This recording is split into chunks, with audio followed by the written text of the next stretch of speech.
দুপুর বন্ধুরা, তোমরা সবাই কেমন আছো? আশা করি তোমরা সবাই ভালো আছো। আমি শ্রাবন্তী, আমার নতুন একটি ব্লগে তোমাদের সকলকে জানাই অনেক অনেক স্বাগত। আর আজ আমি কিন্তু দুপুরবেলা থেকেই ব্লগটা স্টার্ট করলাম। আমার আগের ভিডিওতে তোমরা দেখেছো আমি বাইরে চারপাশটা পরিষ্কার করেছি, বাগান, তারপরে মেন গেটের সামনে যে জঙ্গলগুলো হয়েছিল ওগুলোই পরিষ্কার করে নিয়েছি। ওই বাইরের কাজ হয়ে যাওয়ার পরেই কিন্তু আমি এবার ঘরের কাজে লেগে পড়েছি। আর বেডশিট যেদিনকে ধুই না সেদিন অনেক কাজ থাকে, দেখবে। আসলে কি বলো তো, বেডশিট শুধু ধুয়ে দিলেই তো হয় না, তোমাকে হয় নতুন বেডশিট পাততে হবে বা ধোয়া বেডশিট পাততে হবে। তারপরে আমি আবার সোফার চাদরটাও ধুয়েছি, সেটাকেও আমাকে বিছিয়ে সুন্দর করে পেতে নিতে হবে। আর কি বলো তো, সোফার না একটা ভাবছি কভার কিনবো, জানো তো। কারণ কি বলো তো, আমাকে না সোফার মধ্যে ওই বেডশিটই পাততে হয়, আর যখন বসি না তখন বারবার গুটিয়ে যায় আর বারবার ঠিক করতে হয়, কি বিরক্তিকর লাগে। তাই ভাবছি না একটা কভার কিনতেই হবে। আর এই বেডশিটটা না খুব একটা ভালো নয়, শপিং মল থেকে কিনেছি তো, হ্যাঁ একদম ছোট হয়ে গেছে। আর মাথার বালিশের কভার তো একেবারেই ছোট। আর আমার এমনি হাতে ব্যথা, আবার ব্যথা হয়েছে তো হয়েছে, ডান হাতের বুড়ো আঙুলের মধ্যে ব্যথা।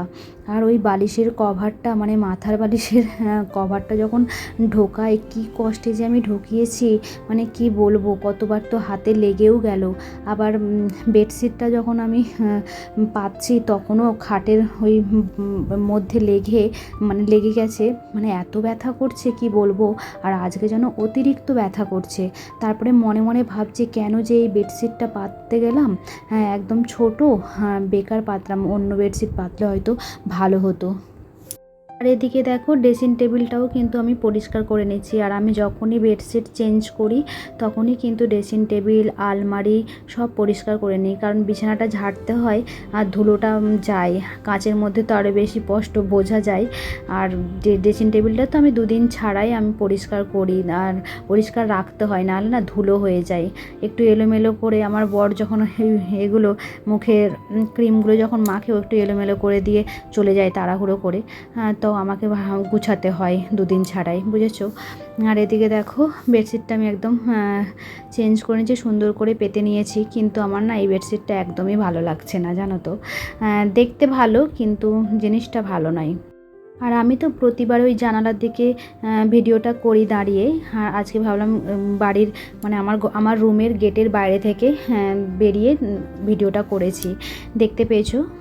সব দিকটায় আজকে একটু ভালো করেই দেখালাম, একদিকেই ভিডিও করে তোমাদেরকে এর আগে দেখিয়েছি।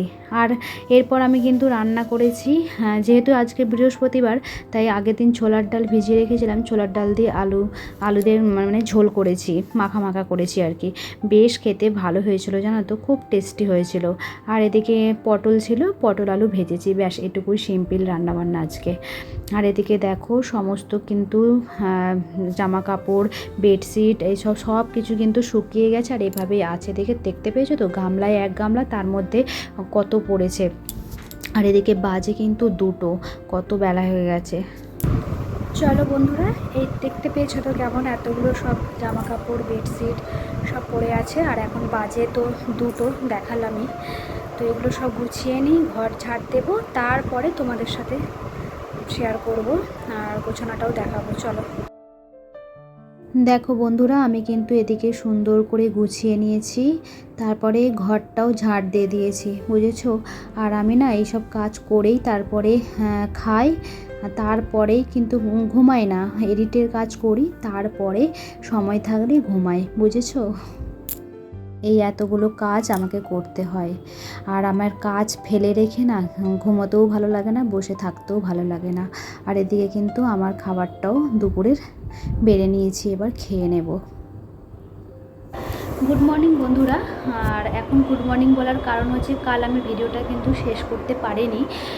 দুপুরবেলা খাওয়ার পর যখন আমি ঘুমাতে গেলাম দুপুরে, তো আঙুলের এত যন্ত্রণা করছে যে কি বলবো। সন্ধ্যার পর থেকে আমি ভিডিও দেব বলেছিলাম, কিন্তু সেটা আর পারিনি গো, তার জন্য অনেক দুঃখিত। আর এখন ব্যথার ওষুধ খেতে হয়েছে, তারপরে আমার আঙুলটা ব্যথাটা একটু কমেছে। তার জন্য ভাবলাম আমার তো ভিডিওটা শেষ করা হয়নি, তাই এখনই শেষ করতে হবে। তো আমার ভিডিওটি যদি তোমাদের ভালো লেগে থাকে তাহলে please like, comment, share and subscribe করে দিও। ভালো থেকো, সুস্থ থেকো, সাবধানে থেকো। আবার দেখা হবে নতুন একটি দিনে, নতুন একটি ব্লগে। টাটা বন্ধুরা।